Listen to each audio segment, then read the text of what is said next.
Hello, my name is Dr. Jennifer Nathan, and I'm pleased to welcome you to this evening's RLI Power Hour webinar titled Basics of Corporatization.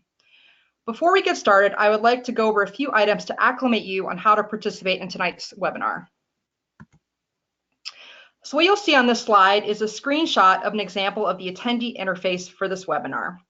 And what we're showing here is the control panel. When you join tonight's webinar, you selected either to join as a phone call or computer audio. However, if you want to change and go to the other one, go to your control panel, which is right here, and that can be found on your desktop in the upper right-hand corner.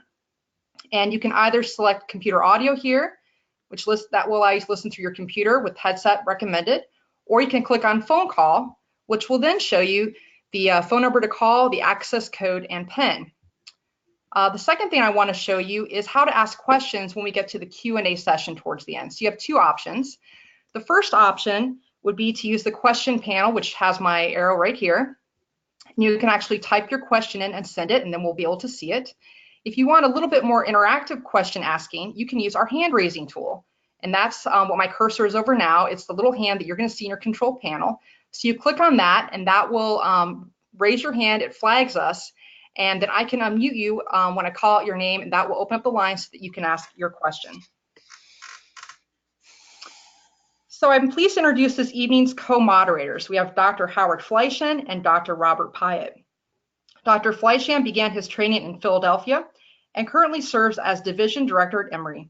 He has served in various leadership roles at the ACR, including Council Speaker and Chairman of the Radiology Advocacy Network, and currently serves as Chair of RADPAC, Vice Chair on the Board of Chancellors, and Vice Chair of the Government Relations Commission. Dr. Robert Pyatt trained at National Navy Medical Center in Bethesda, Maryland. He founded Chambersburg Imaging Associates in Chambersburg, Pennsylvania back in 1981 and has served as a practice president until 2018. He currently is a part-time partner radiologist and chief of diagnostic imaging at Summit Health Systems and has served in various leadership roles at the ACR, including the current chair of the General Small Emergency and Rural Practice Commission on the Board of Chancellors and past president of the Pennsylvania Radiological Society. I will now turn it over to Dr. Pyatt to introduce our faculty. Thank you, Jen. I did want to let the audience know that just in the current issue of JACR is the Corporatization Task Force work. There's a white paper in the current issue, and you may find it helpful in addition to tonight's program. Our first speaker tonight will be Catherine Everett. Catherine Everett, MD, MBA, FACR, is president of Coastal Radiology, which is a private practice radiology group, and she lives in New Bern, North Carolina. Her practice joined Radiology Partners in 2016. Catherine is a summa cum laude undergraduate from Duke University and did her med school training at UNC and her residency and fellowship at North Carolina Memorial Hospital. She also has an MBA from the Yale School of Management. Catherine is very active in the ACR, currently serving on the Council Steering Committee, and she chairs the Economic Committee of the General Small Emergency and Rural Practice Commission. She is also a board member of the American Association of Women Radiologists. She is also a fine water skier and wakeboarder, and she does CrossFit gardening and loves her granddaughter, Betsy. Our second speaker tonight will be Dr. Larry Muroff, MD, FACR, and he is the immediate past president of Imaging Consultants. He has been a provider of consulting services to radiologists, hospitals, and corporations for many years, and he also serves as a clinical professor of radiology at the University of Florida and the University of South Florida College of Medicine. For 20 years, he was a member of a 45-plus radiology practice group, and he served many positions in that group, including president. Dr. Muroff is an honors graduate of Dartmouth College and Harvard Med School, and he has also been with Phi Beta Kappa and elected to AOA. And he also has received the gold medal of the Florida Radiology Society and also the American College of Radiology. Larry is listed in Who's Who in America and Who's Who in the World, and also Best Doctors in America in the 2000 edition. He's been featured in Diagnostic Imaging as well as Imaging Economics with cover stories. In the year 2010, he was designated by Aunt Minnie as radiology's most effective educator, and in 2017, he was honored at Dartmouth Medical School with a Distinguished Career Achievement Award. Larry has served as president of numerous national and regional imaging organizations, and he's an inaugural member of the RLI and the Neiman Health Policy Institute. He's authored over 80 articles and has presented over 1,100 invited lectures throughout Europe and the United States. Dr. Dan Ortiz is a first-year private practice musculoskeletal and general radiologist with Summit Radiological Services in northern Georgia. His involvement in the ACRs include chairing the resident and fellow section and also serving on the council steering committee and the nominating committee. And he's also active in the GSER commission and the economics committee, where he also serves with Catherine, who chairs that committee. And Dan has also been active on the Commission on Leadership and Practice Development. It is now a great pleasure to introduce Catherine Everett, our first speaker.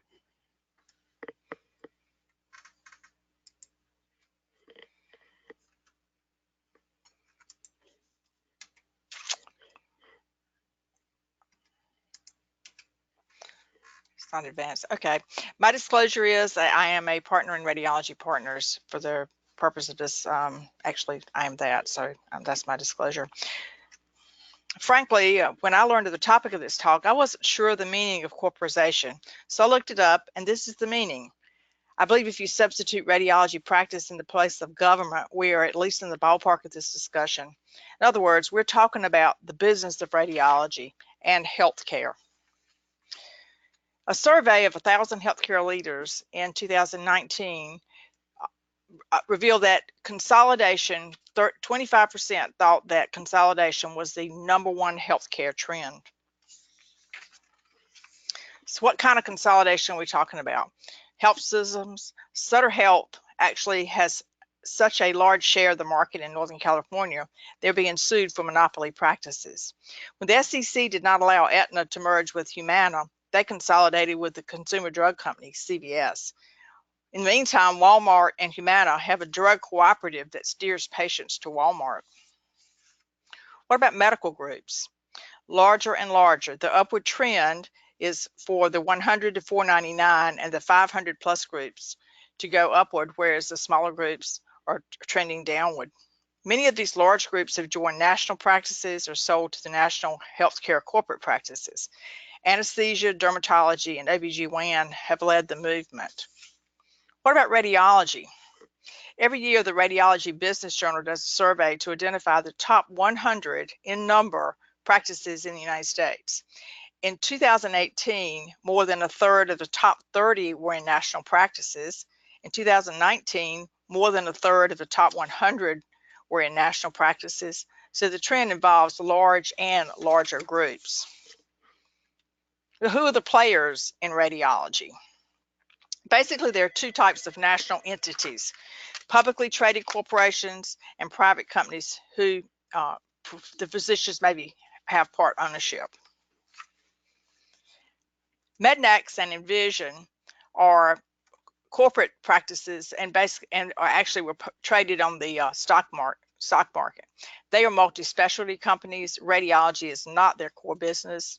They buy practice assets for cash multiples with no stock. The physicians are salaried and employees. Envision was taken private by KKR about 4 months ago. Another whole group, including Rad Partners, Lucid, US Radiology, and others, purchase assets at a multiple and include cash and stock. In other words, the practices that sell are stockholders in the bigger entity. Radiology is their core business. Their goal is to parlay size into an improved payer contracts, including those contracts with risk. They also use economies of scale, primarily in HR, IT, and revenue cycle management. Radiologists are shareholders. The salary and bonus structure may not be similar amongst these groups or even within the groups. So why are so many radiology groups joining national practices? Well, there's the general trend to consolidation. There's concern about alternative payment methods. There's fear of larger and larger healthcare systems and forced employment. There's increasing expenses from IT and regulatory burden.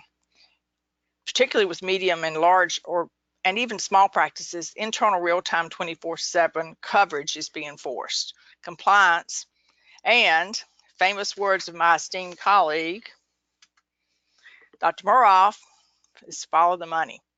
There are 3 financial incentives to selling a practice. One is the time value of money. Today's dollar is worth more than $1 in the future. Secondly, many of the proceeds are taxed at capital gain rates, which are usually less than ordinary income. And thirdly, there is the opportunity to sell non-liquid assets.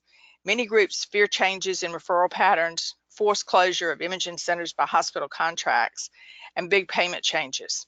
The golden age of the technical fee pretty much ended in the last decade, and a lot of radiologists, especially new hires, are not interested in purchasing expensive assets. So, am I totally under the bus? I don't think so. I've listed some positives and negatives of both being in a national practice and an independent practice. And for this particular point is the national practice I'm referring to is the second type of private groups with radiology shareholders. One is, as a shareholder, you have no buy-in. Salary and bonus structure within these groups is different.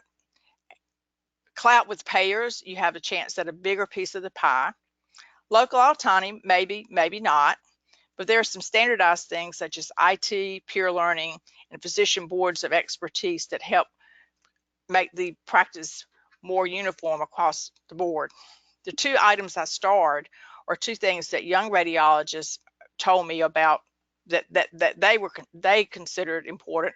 One was the ability to influence the specialty, and the other, clinical quality improvement. Long term, who knows? Independent practice, absolute local autonomy. You do have increasing fixed expenses, as everyone does, and time is money. So your time working in the practice is not the same as working doing radiology. It's a traditional model, it's comfortable. There usually is a buy-in, and you can have extended time for hard assets. You tend to have local loyalty, and you are absolutely the boss. But long-term, again, who really knows? So for young physicians in practice, what should you do? If your group starts looking at national practices, you need to know what's going on. So learn everything you can about your practice, know financial language and key numbers for your group. You should have walk-around knowledge of your EBITDA. That's how you get paid. Participate in your governance. Use your head, not your feelings. Evaluate, because change is the norm. Keep your and your practice's core values and mission statement in your phone notes. Refer to it. Just remember, there are good groups and bad groups, corporate or not, national or local. If you find yourself in a bad one, cut your losses. It's a growth opportunity. I'm interviewing. What should I ask? You really need to concentrate on core values: work volume, off time, community support, expectations of external shareholders, local community. If it's mostly about money for you, and there's absolutely not anything wrong with that, make sure you know the true buy-in and partnership. Is it tiered? Are there hard assets you must buy, and at what value?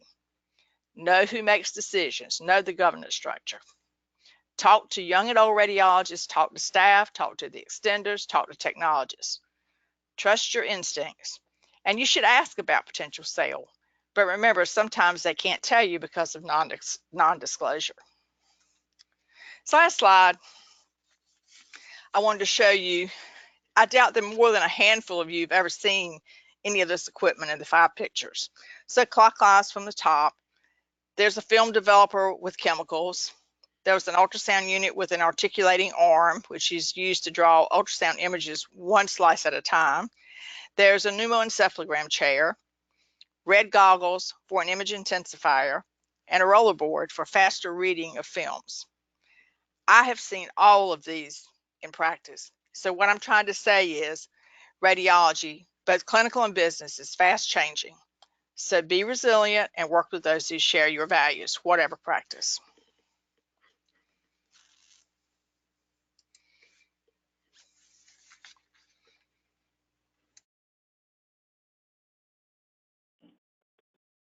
Well, I guess, Catherine, you're turning it over to me now. At least I see my slide up there, and I must admit you had me at esteemed. I'm going to talk a little bit about the basics of corporatization, And I'm trying to get control of my slides, but seem unable to do so. So if somebody will advance the slide for me, that'll be terrific. The obligatory disclosure, regrettably, I have nothing to disclose. And I think that it's important for everybody on the call and on the webinar to know that all national radiology entities are not identical, and if you're contemplating joining one, make sure that you understand what it can do for you and conversely, what it might do to you. There is a common premise, however, of all of these companies, and that is basically upfront money and/or stock is traded for some portion of the practice's cash flow. So basically, shareholders are given a variable, but usually quite generous amount of money, but the compensation of the practice is usually lowered significantly. In some cases, it might be capped going forward, and in general, therefore, what started out as X as a compensation package ends up as X minus Y for those who follow the shareholders who had gotten their upfront money. So while shareholders that are paid upfront may seem satisfied, at least initially, the lowered compensation has the potential to limit the opportunities for younger radiologists who did not participate in those upfront payments. So I'd like to reiterate some of Catherine's points as to why radiologists join a national entity.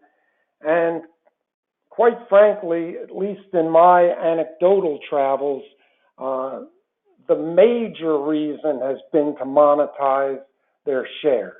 I mean, the culture of radiology is that we have artificially low buy-ins and therefore artificially low buyouts. It attracts hopefully the best and the brightest.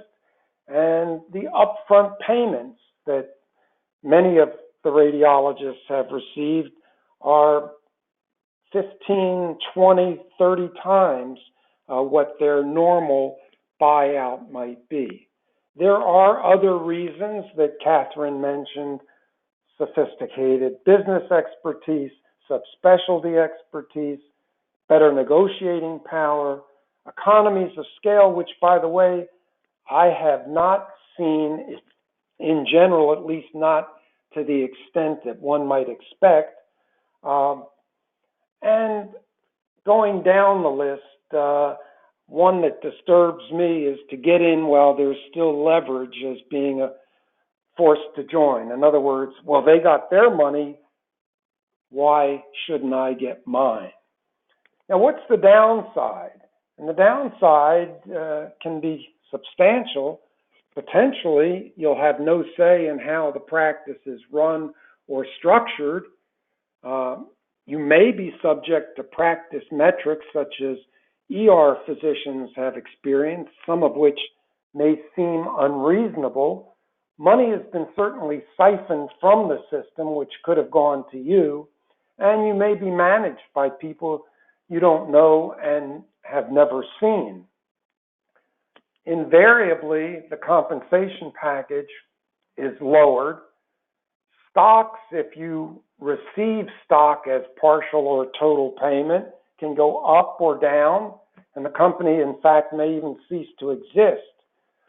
Certainly, we've seen several sales of these companies, so the company that you initially affiliate with may be sold to a different entity with a set of goals that are far different from yours. And therefore, what exists now might be far different than what happens down the road. The promise is pretty simple.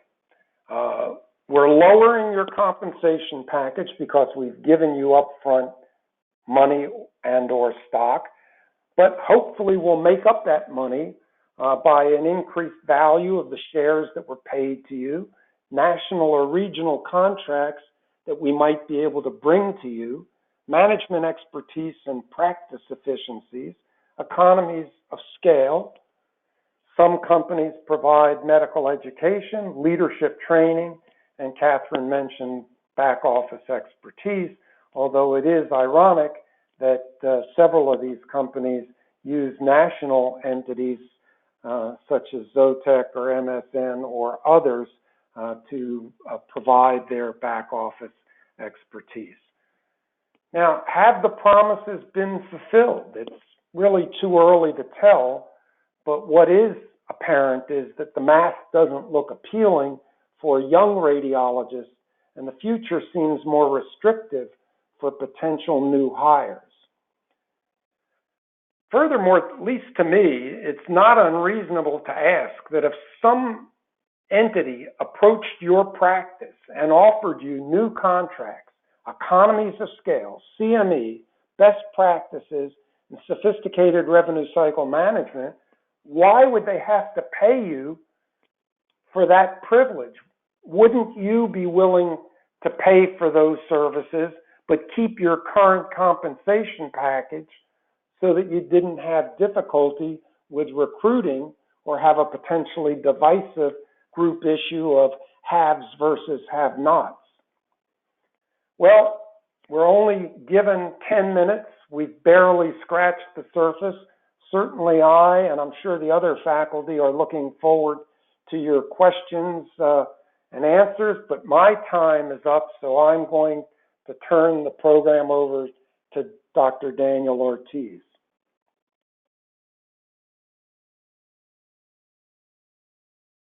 All right.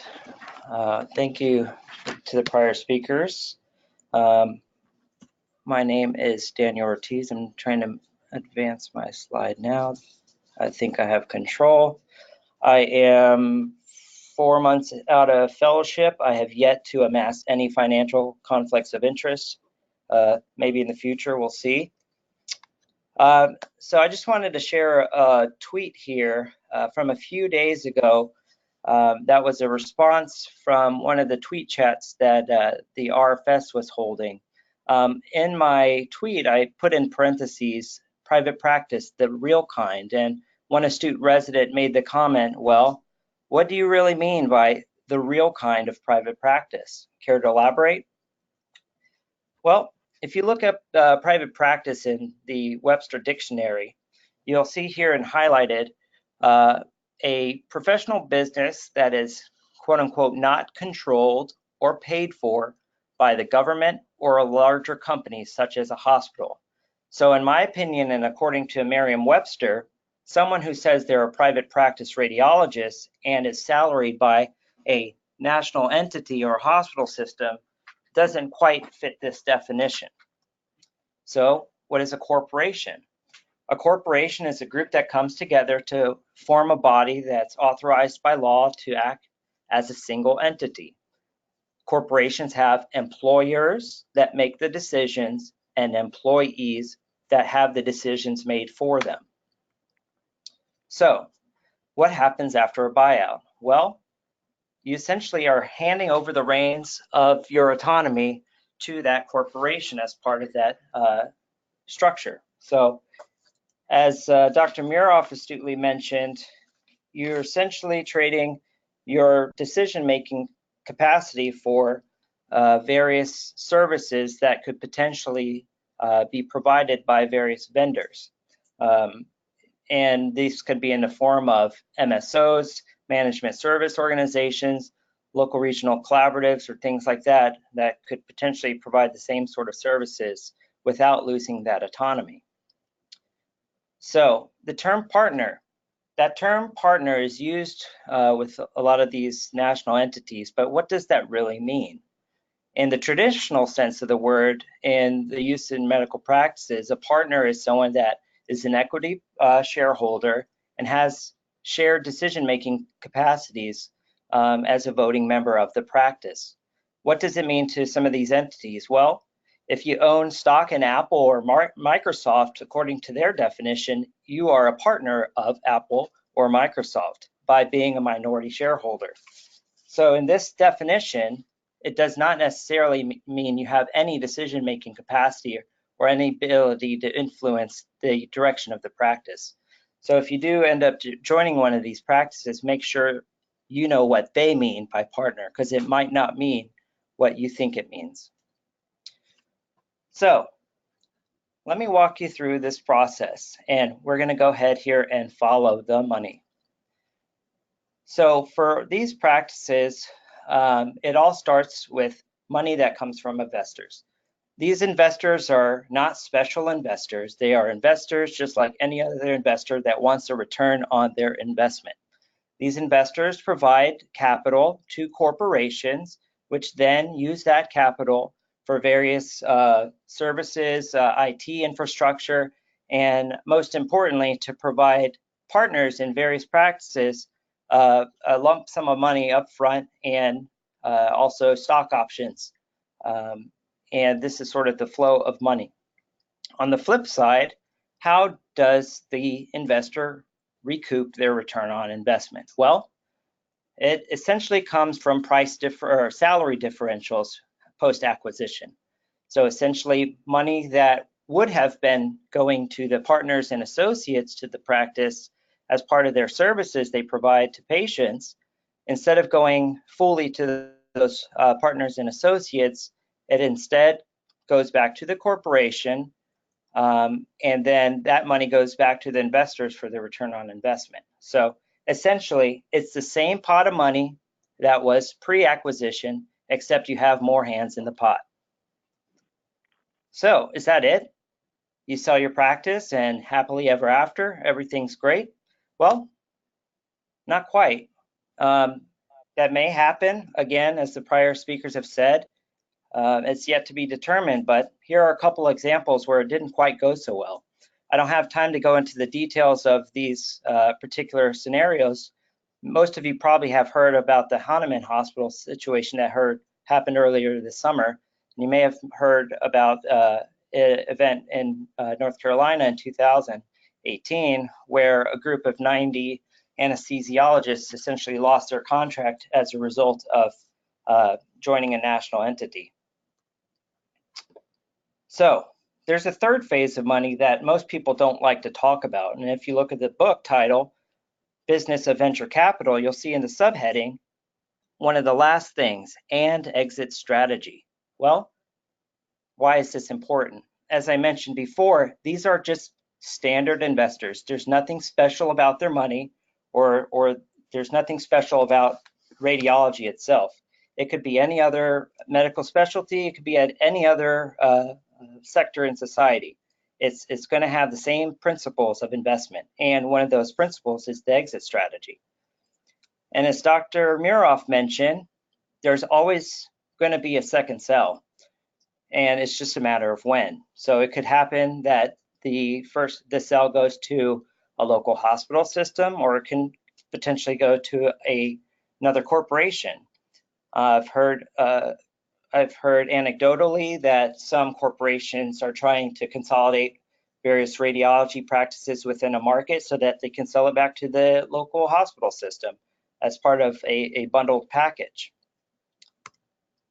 So what would I do if I was running one of these corporations? Well, first, I would target quote unquote trophy practices that will help gain legitimacy so that I can cater well to other practices that may want to join my corporation. Two, I would target practices with large salaries. Now, why would I do this? Well, for instance, just using fake numbers here, if the national average for a salary for a radiologist is, say, $350,000, if I choose a practice that is providing their partners $400,000 of compensation, that price differential that I can use as my return on investment is $50,000 a year per radiologist. However, if I choose one of the practices that have over $900,000 over $1 million salary, I can bring that salary to market average to still try to attract new hires and maximize my return on investment. I target practices with a lot of associates and climbers. Why? I frankly don't have to pay those people up front, so that decreases my upfront investment cost. 4, I would offer stock options with maturation that matches the projected holding potential. As of 2015, the average hold for a radiology practice is about 6 to 9 years.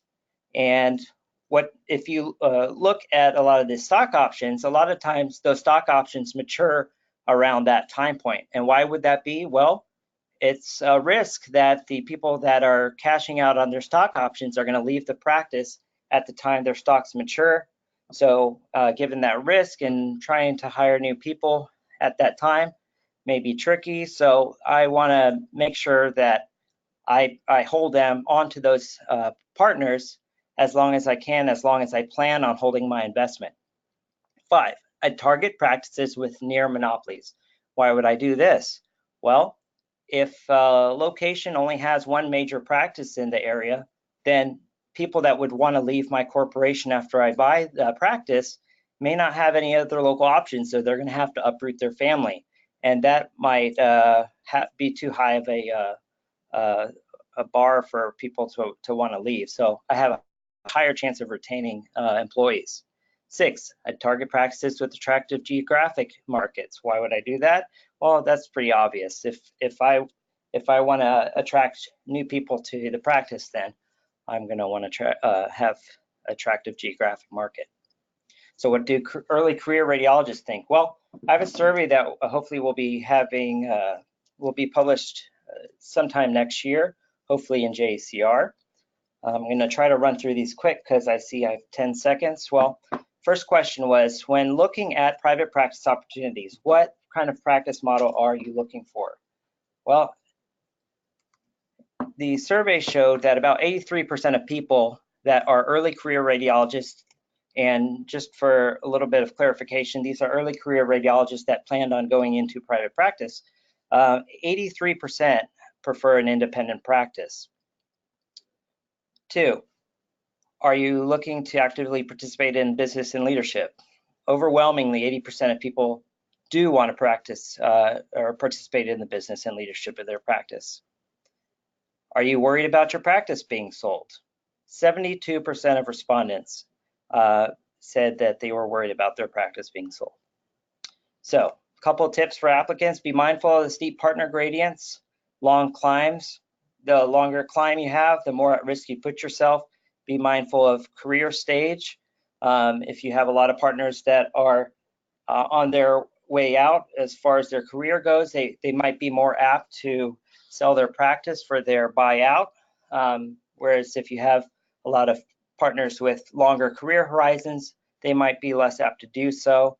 Ask the groups if they've been approached by a national entity. And as Dr. Everett mentioned, some of these groups might not be able to tell you if they have due to non-disclosure agreements. Ask every person that you interview with what their perception is on corporatization. See if you have any differences and sort of get gut feelings about their responses. Learn their local radiology landscape and discuss with an attorney. And I will turn it over for there. Thank you.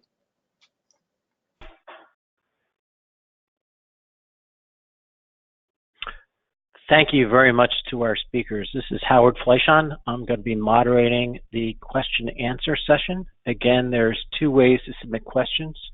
One is raising your hand, and Jennifer Nathan will be moderating that portion, and I'll be moderating those questions that are submitted under the question option. We did have several questions that were submitted before our webinar, so I'd like to go to those as a starting point and ask our esteemed panel to weigh in, and I'll just throw it open to the panel. So the first question submitted is the following.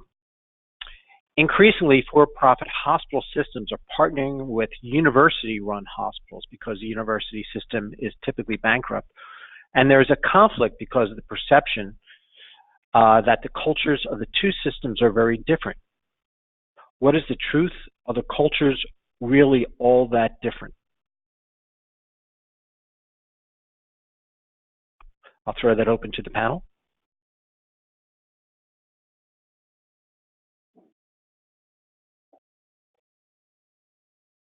Howard, Hello? you're probably the one who could most knowledgeably answer that, so why don't you start? I know, but I'm the moderator, guy. They want to hear from you guys. Actually, I'll take a stab at this.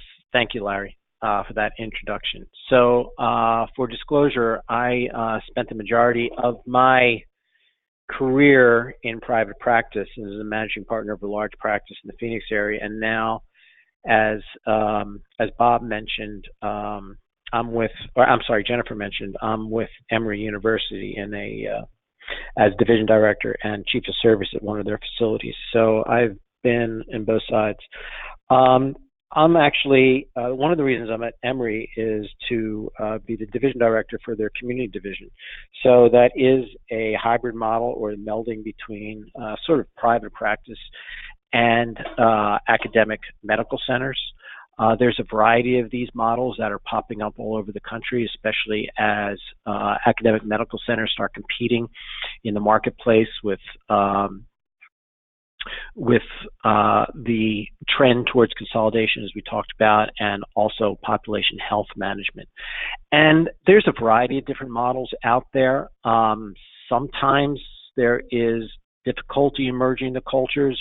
Other times there is lots of synergies between the cultures. So I'd offer that there's just variations. There's some growing pains.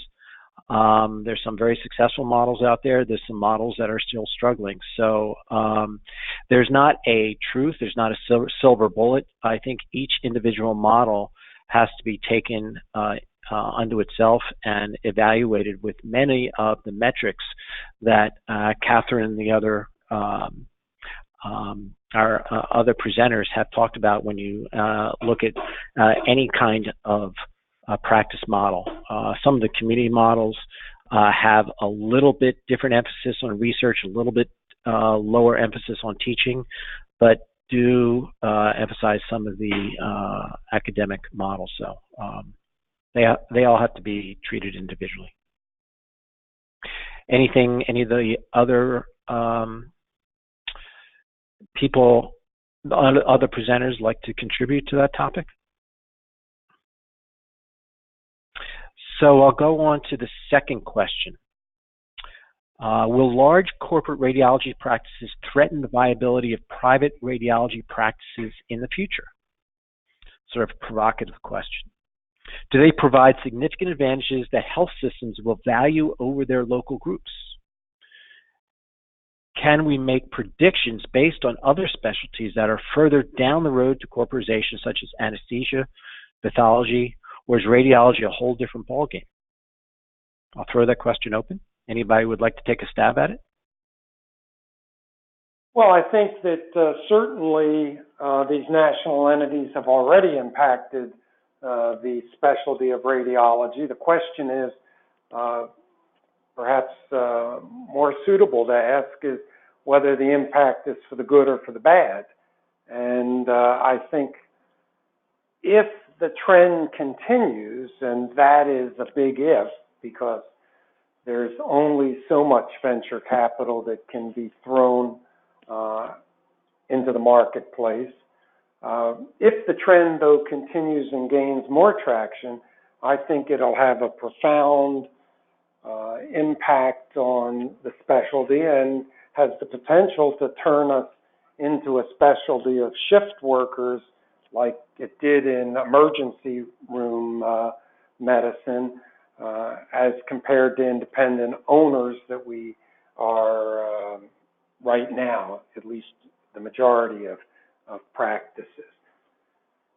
So I think one thing that is preventing this from gaining more traction is the hot job market.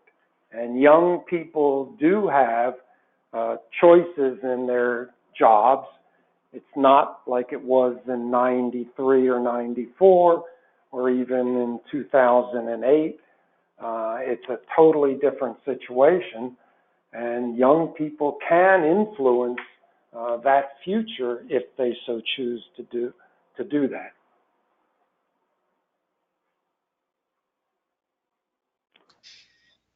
Any other responses? Sure. This is Catherine. Oh, go ahead. Dan, um, I think my concern, I'm from a small group, and so my concern is the pressure on small groups. Is it easier for them to join a national practice versus trying to find a radiology group to absorb them? Because surely I see the future as consolidation. I think the smaller groups are going to have some type of relationship with larger practices, either private radiology practices, a national corporation, or become employees. So I think that's going to be the push. And there are a lot of small practices still out there, even though the numbers of people in them are not as much, because there are a lot of 1 and 3 man practices out in the rural areas. Well, there are other options than joining a national entity. In Florida, for example, 5 practices got together and formed an alliance. I think they would eventually like to merge, because that gives them, even if it's a divisional merger, it gives them the opportunity to negotiate prices with third-party carriers. But smaller practices can band together with similar practices. They could buy services from different national entities without joining them. The fear that I have, and Catherine, you can probably answer this at least at some point in time far better than I, is that after that upfront money reaches the shareholders and the compensation is lowered, I believe that those smaller practices will have far more recruiting issues than they already have. And small practices already face recruiting challenges, and with lower compensation packages, those pressures will only intensify.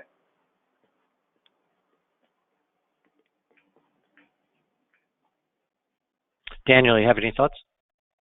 I'll give Dr. Everett a chance to respond to that comment. I can give my thoughts afterwards. I agree that is a potential issue. It hasn't, I just have to say, it hasn't been for my practice. The compensation package has not gone down, and we actually are having better luck recruiting now, but that's just me. It's just my practice. I understand your concerns. The other thing, though, that my practice faced, we actually were looking to do something. We looked at radiology groups. We looked at a lot of things. And I think radiology practices in general need to be aware of the smaller groups out there, aware that there is this issue, and to be more receptive to services or some type of consolidation or some type of regional direction, because it's going to push the smaller practices to national practices if radiology practices don't.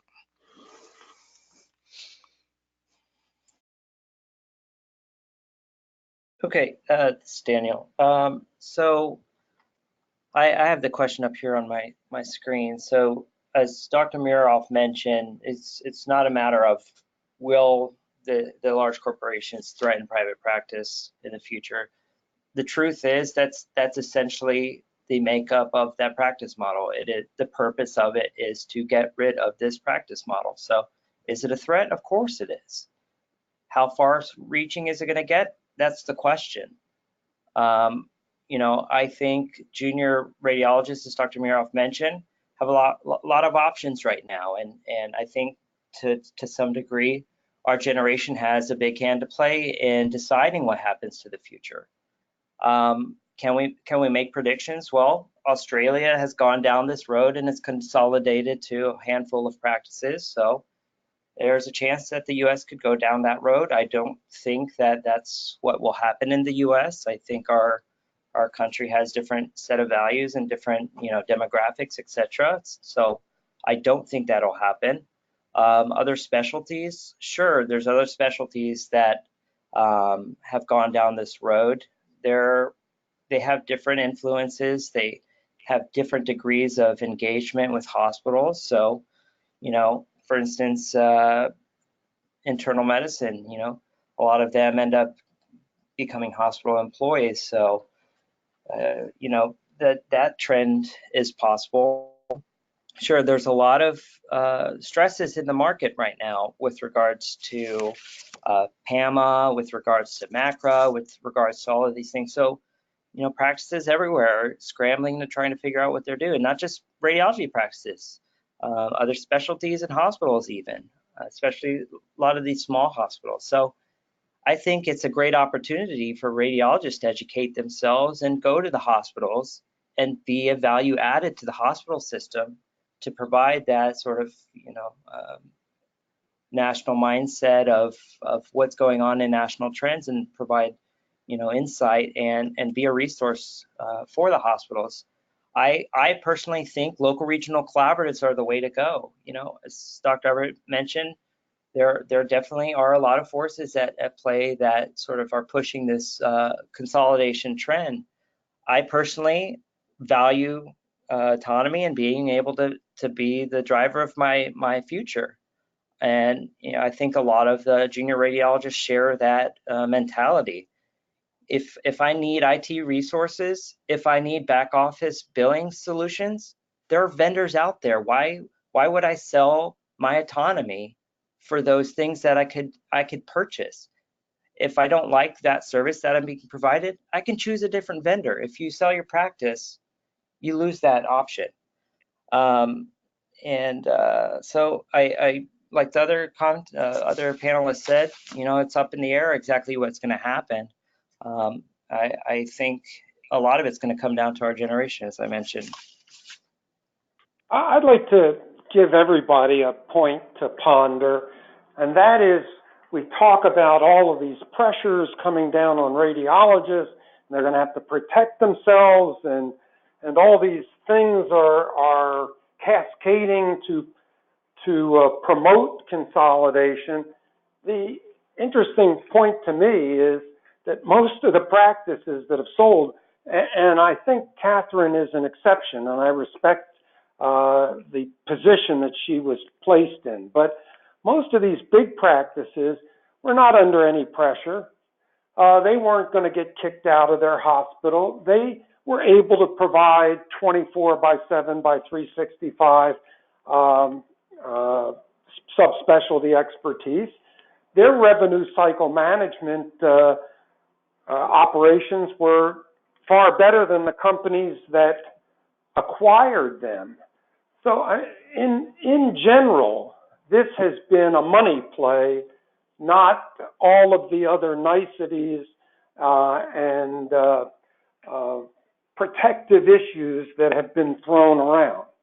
Now, I totally agree that small practices are a different animal, but most of the news that has been made and the publicity of these acquisitions have been the acquisition of trophy practices who don't fall into any of those categories. Just to echo that point, this is Daniel again. When I had that slide up regarding what would my strategy be if I was a corporate leader, sure, that's what I would do if I was a corporate leader. But if you look at acquisitions that are being made, that is exactly what is going on. These trophy practices, very successful practices that need none of this IT solution, none of this back office billing stuff. It's purely for buyouts and retirement funds, etc. So if I may interject, this is Howard. We're getting some fantastic questions coming through. So if we can just move the conversation forward and try to touch base with some of these other questions, I'll throw this out because I know Larry has been very involved with this, and I'd be very interested to hear Catherine's and Daniel's perspective as well. With these large national practices, how do we avoid commoditization of radiology? Commoditization is an issue of it itself, but certainly related to what we're discussing here. So especially with the technology of AI coming into play and the lack of local connections, many groups of radiologists more easily replaceable. So the issue of commoditization and corporatization. Well, since you addressed the question to me first, I was hoping to duck my head and have somebody else jump in. But let me talk about commoditization and corporatization. And I think that no matter what your practice is, whether it's part of a national entity, whether it's independent, whether it is aligned with other practices and other mechanisms, relationships are the key to combating commoditization.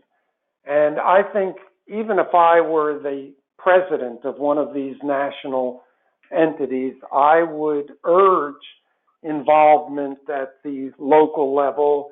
I would urge my radiologist colleagues to interact with referring physicians, to serve on hospital committees, to serve on hospital boards, because basically that's how you protect a contract. And the only real piece, unless you are mainly an outpatient practice, and there are some, but those are few and far between, unless you're totally independent of the hospital, your contract is your major asset. And we have both independent practices and national practices have neglected in many ways those relationships. And I think the whole specialty is in danger of commoditization.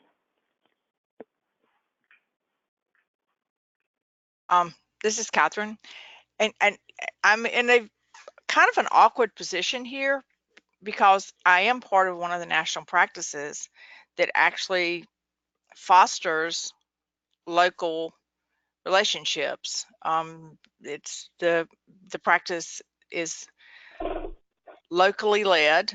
The practice encourages relationships with all of our external stakeholders, the hospitals, imaging centers, whoever we read for.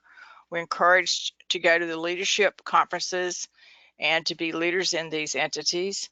And Larry's right. You can be a private practice independent or part of a national practice and still be commoditized if you don't participate in your local politics in your local hospital. Sit on the board, be the chief of staff. We have 2 chief of staffs in my group over the last 2 years. So I think that's more the group itself rather than whether you're practicing a national practice or your own private practice. This is Daniel. So I don't think it's as quite cut and dry as that. I think generally if the practice is larger and you become a number in your employment scheme, you do run the risk of being commoditized a little bit more. You have investors driving down edicts to increase return on investment. It's going to drive pressures for more throughput and more productivity, and that productivity is not necessarily going to go back to the radiologist. It's going to go back to the corporation. If you're in a private practice, if you work more, you earn more, especially when you're a partner. So as far as the commoditization goes, as both other panelists mentioned, relationships absolutely are key. And I think that local relationships with hospitals are ways that you obviously keep your contract.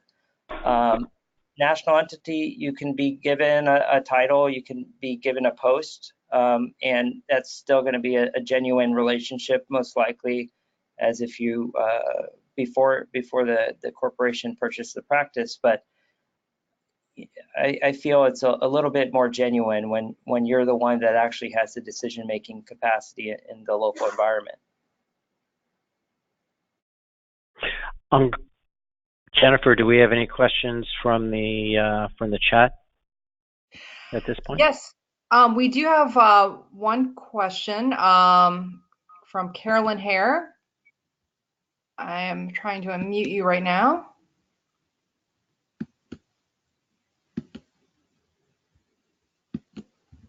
And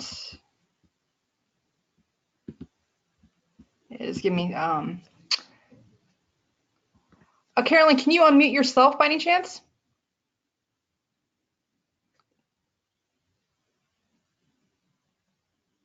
Says attendee is self-muted. Well, let me, while we're trying to figure out that technical factor, since time is waning here, let me just move on to the next question, if that's okay, and we'll try to take care of the technical issues while this question is going on. Mm-hmm. So here's another question. I'm an early career radiologist in one of the private equity groups discussed in this webinar. This has been an extremely divisive issue in my group between the haves and the have-nots. Additionally, this buyout has distracted our practice from real practice building. I want to know how, if possible, we can reverse course and get ourselves out of this situation.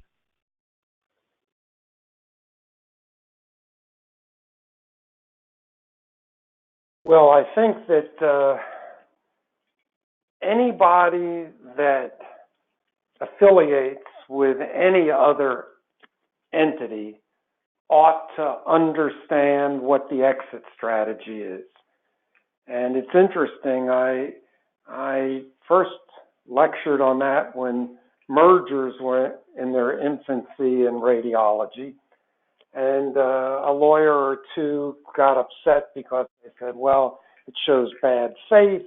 But the bottom line is there are a variety of reasons why you may have to exit from a relationship. So without knowing what the exit strategy is, or even if there is an exit strategy, it's difficult, if not impossible, to answer that. But I will say that radiologists tend to have a major divisive issue if there are haves and have-nots within the same group, whether that be monies paid to the shareholders or whether that be joint ventures of which some partners or shareholders are owners and others are not. It tends to be, whether it should or not, it tends to be very divisive. So that is a major concern that I have when you set up a two-tiered system within a practice. You invariably court at least the strong possibility of divisiveness that could end up destroying the practice.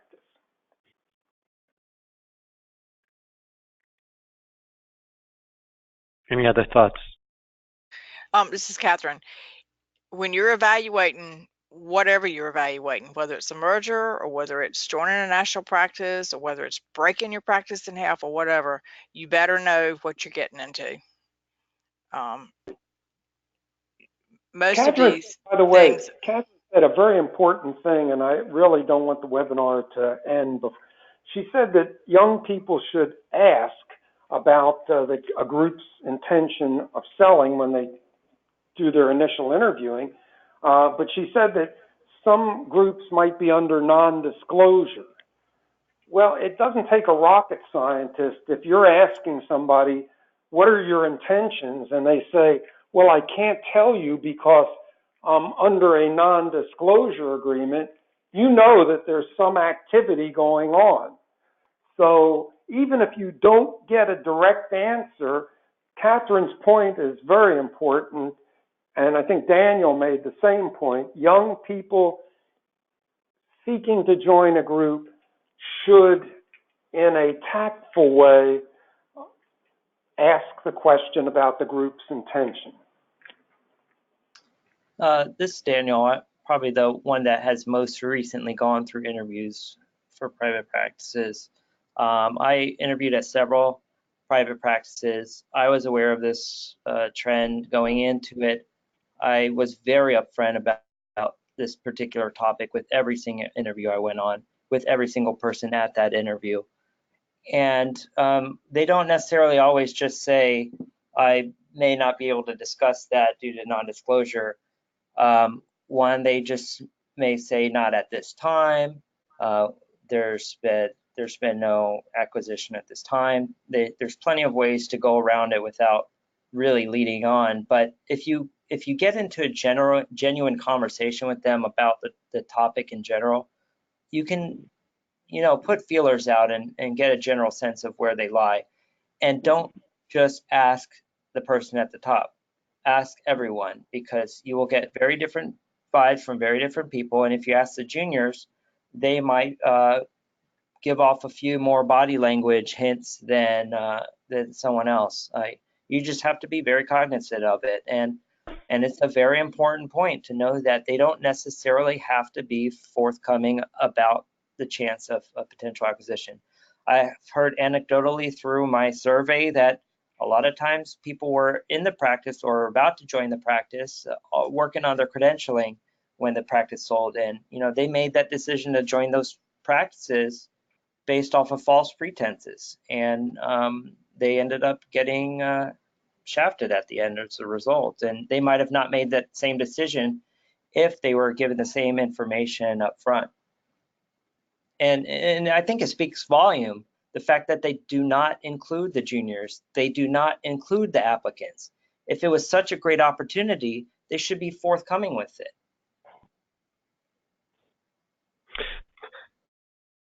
So we're at the 8 o'clock hour. I'm going to refer to the RLI staff, whether we continue with those who are interested and stay on the phone. I think our faculty are willing to stay on for a while, given the interest and the intrigue in this topic. But RLI staff, I'll refer to you about if we continue or where we go from here.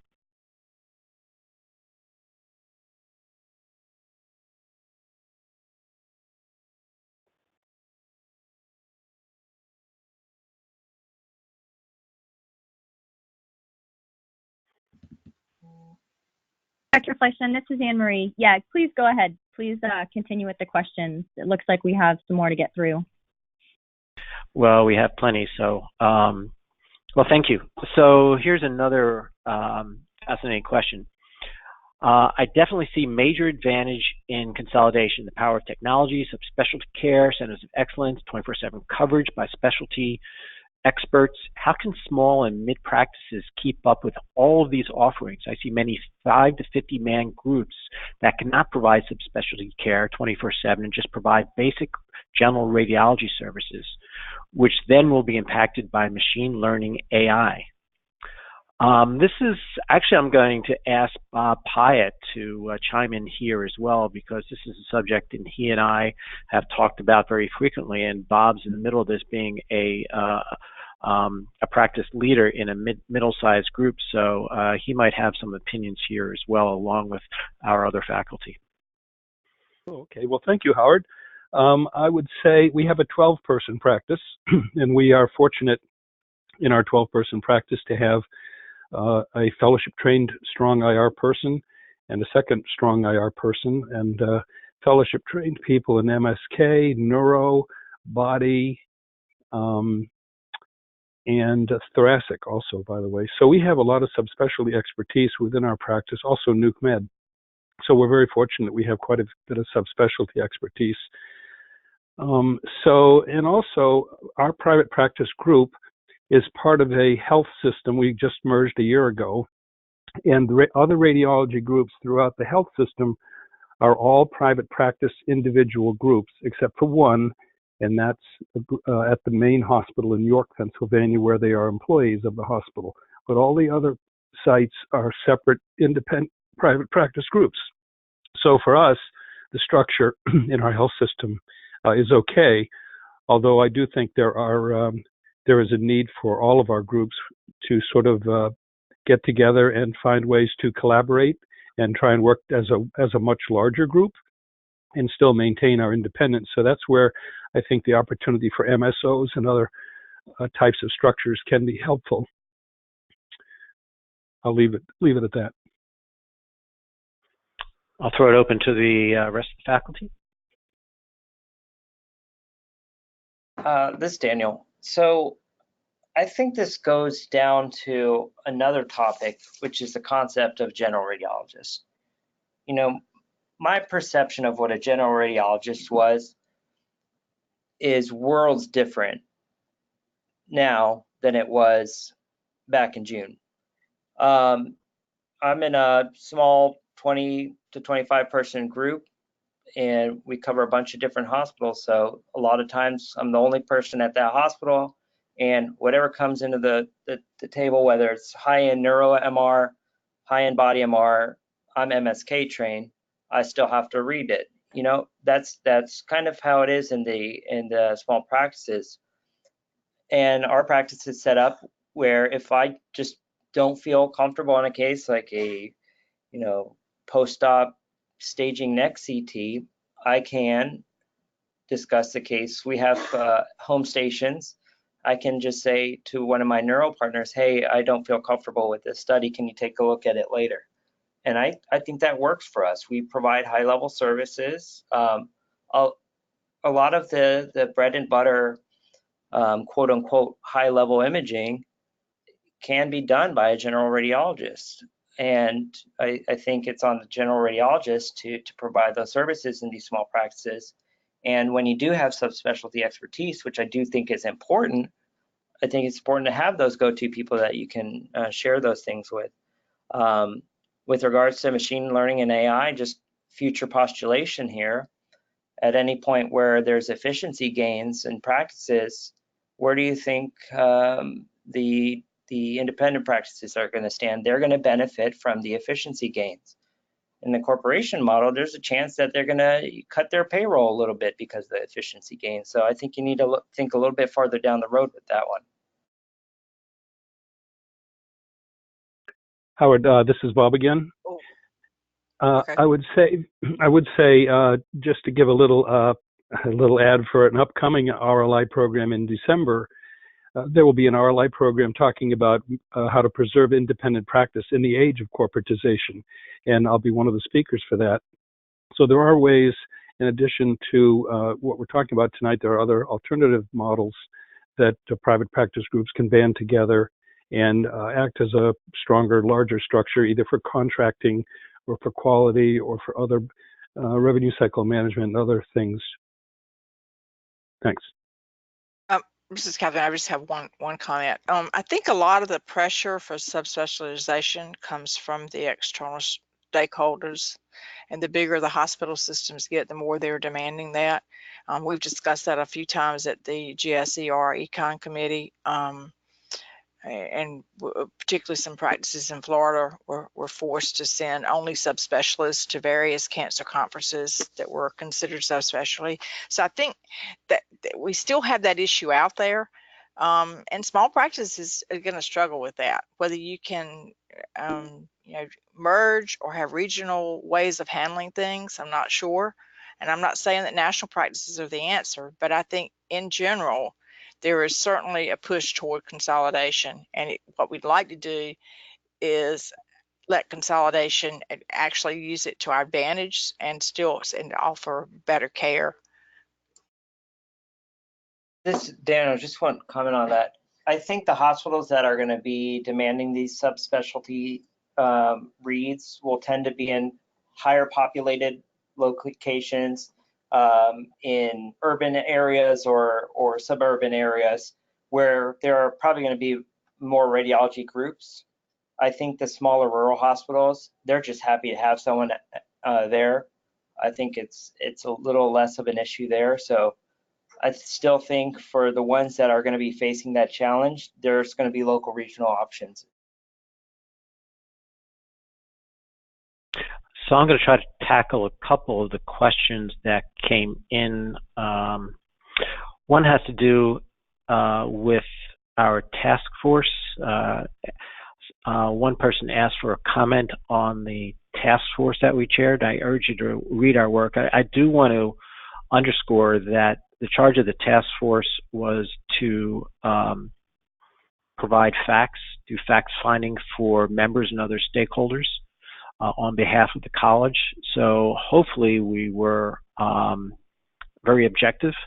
Our conclusions were somewhat limited. One of the biggest conclusions is that corporatization is real, that it's a very influential trend in radiology and something that all of us have to be cognizant of and pay attention to going forward and continue to have conversations like what we're having tonight. So I urge you to read the paper and be happy on behalf of Bob and myself. If you contact us collectively or individually, we'll be happy to answer any comments or questions. The other question was, has corporatization happened to radiology before? Just real quickly, this is not a brand new trend. For those of us who have been in this business for a while, in the late 90s, we were approached by multiple entities looking to, again, buy the equity in our practices. The difference in the trend that's happening now is the velocity of the marketplace. There's valuations of practices are much higher. There's many more investors and companies in the marketplace looking for transactions, and many more transactions happening now, not just in radiology, but throughout medicine, and indeed throughout all of corporate healthcare. So this is not brand new, but certainly the velocity and the number of transactions and the value of the transactions that we're seeing is much greater than in the past. So throwing in another question open to the panel, do any of you perceive a tipping point in which there will be no option but to join larger national groups? And if so, are we close to it? Meaning, what percentage of radiologists will have to join this new model before there is no turning back? Well, I'll start, since I've given a couple of lectures already using the tipping point slides. It's a fear of mine that it could happen. I think that we're not there yet. I believe that the number of acquisitions has increased, but at least in my anecdotal experience, it seems to be slowing down, almost as if a python swallowing an antelope, it has to digest what it's already tackled. I believe that the hot job market may retard that tipping point, but I believe that if it is achieved, it will profoundly change the specialty, will end up being shift workers. I believe it will profoundly impact the ACR, and the ACR should be very concerned about that tipping point being reached. But I don't think we can predict when it will happen or even if it will happen. I'm a little more optimistic that it's not going to happen, although still concerned. This Daniel, from my perspective, my hope is that junior radiologists maintain their opportunities and given the same opportunities that our predecessors have had. From what I understand, every generation has tried to provide an improvement on the prior. When they hand off the reins to the next generation, it's always a progressive state. And this, in my opinion, this trend is the first time where they're actively going against that trend. And I don't think it will continue. I think it will burn out. I think once radiology becomes a less attractive venture, then they'll move on to the next one. Once the money stops flowing in, these corporations aren't going to be able to maintain, and nor will they want to. They'll just jump ship from this specialty and go to the next one. And I anticipate that's what's going to happen.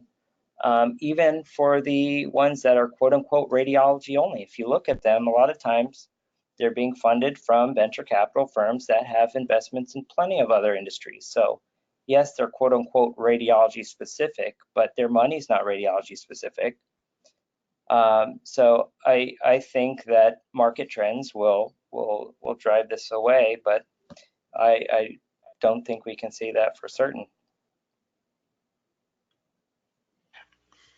I don't know. Certainly nobody knows what's going to happen. I think every radiologist, every practice has to look at what they think is best for that practice. And honestly, it is a better thing for a lot of practices to be part of a national organization with some kind of bargaining power that they don't have, particularly in the consolidated market alone.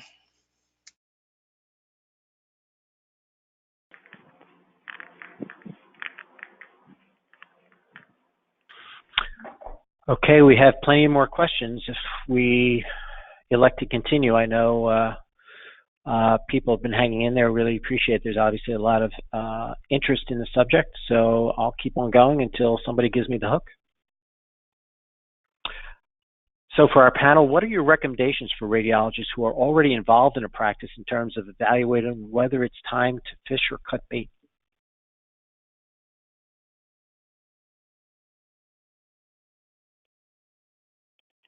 Sorry, could you repeat that one? So what are your recommendations for radiologists who are already involved in a practice in terms of evaluating whether it's time to fish or cut bait? And so I'll expand on this a little bit and put in my own interpretation. So for radiologists who are already involved in a private practice, whether it's time to remain independent or to sell their shares to a corporate entity or even to a hospital. Can I start on that? Because I think the most important thing anybody needs to know is about their practice.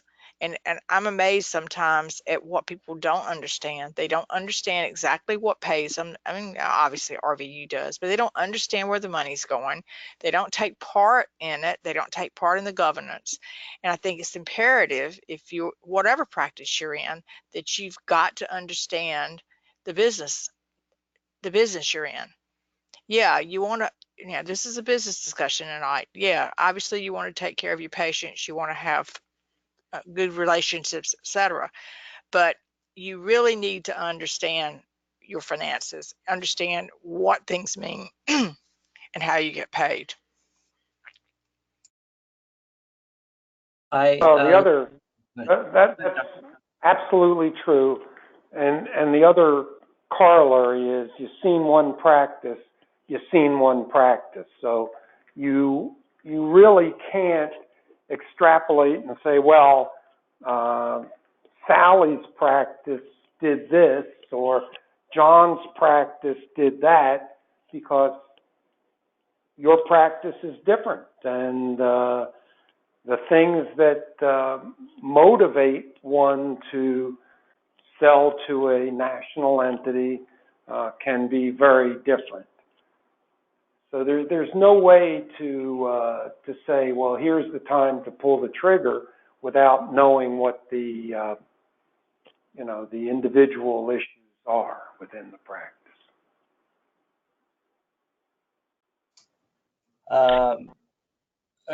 I think it's so specific, as everyone else has mentioned, to individual practice makeup. I think generally, as I've mentioned before, if I'm going to have to take a pay cut to continue practicing because I need quote unquote IT support or back office billing, I'd rather take the pay cut and pay a vendor and do local regional collaboratives, so that if that process doesn't work, I can find another solution. I always want the ball in my court for my practice, and I think that if you extrapolate the survey data from my survey, nearly 70 to 80% of junior radiologists reported they want to be involved in their business and leadership of their practice. I think the early career radiologists need to put that thought to motion and get educated. There's plenty of resources out there through ACR, RLI, RBMA this stuff is difficult. It takes time to learn this stuff, but I think it's a very valuable use of your time, so you can maintain your own destiny. But again, it boils down to the individual practice. I don't think one size fit all solution works for any practice. I don't know. So I think I'll throw out one more question. This will be our last question. All the remaining questions I think we'll try to answer privately to the people who posed them. So I want to thank our panel and thank all those who are on the phone who have lasted with us through this entire session. So the final question I'll pose to the panel is there a trend for radiology groups to be employed by the hospital, or this is a better corporatization model rather than a national radiology conglomerate?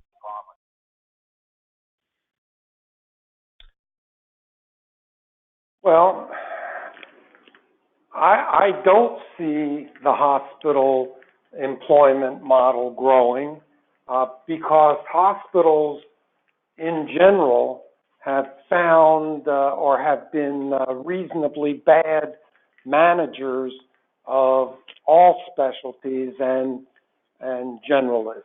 So in the 90s, hospitals lost their shirts by buying practices. At least now when they do it, there is usually performance expectations, productivity expectations, so they're a little better at it than they were before. But I don't see this as a major trend. And I don't see, by the way, it being any more of a stable situation because hospital administrators change.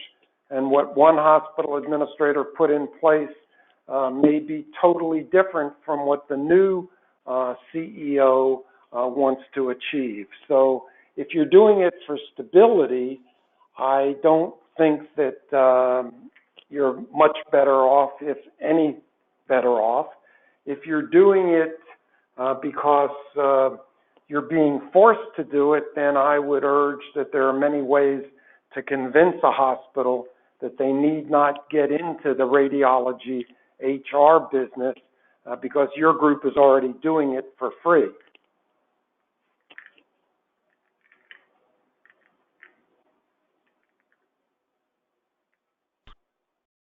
So with that answer, I want to thank the panel for their patience and their wisdom, and I'll turn it over to Jennifer. Thank you, Dr. Fleishan. So first of all, I want to thank everyone that attended this evening's webinar. If you have any other questions, please contact RLI at rli@acr.org. We will be taking some of the questions that did not go answered during this session and be responding to them individually, as Dr. Fleishan had mentioned. Just a few things I wanted to mention before you go. The next Power Hour webinar is titled Preserving Independent Practices in the Age of Corporatization, and that is scheduled for Wednesday, December 18th at 7 p.m. Eastern Standard Time. If you wish to register for the next webinar or any of the other Power Hour webinars, you must do so online. We have the link there. Secondly, we do have a post-webinar survey that will be going out to you as soon as this webinar is over, and we would appreciate it if you could complete that and provide us with feedback. You also will be receiving a follow-up email within the next 24 to 48 hours with a link to view a recording of tonight's webinar. So with that, on behalf of RLI and our presenters, I want to thank you for joining us this evening and have a great night.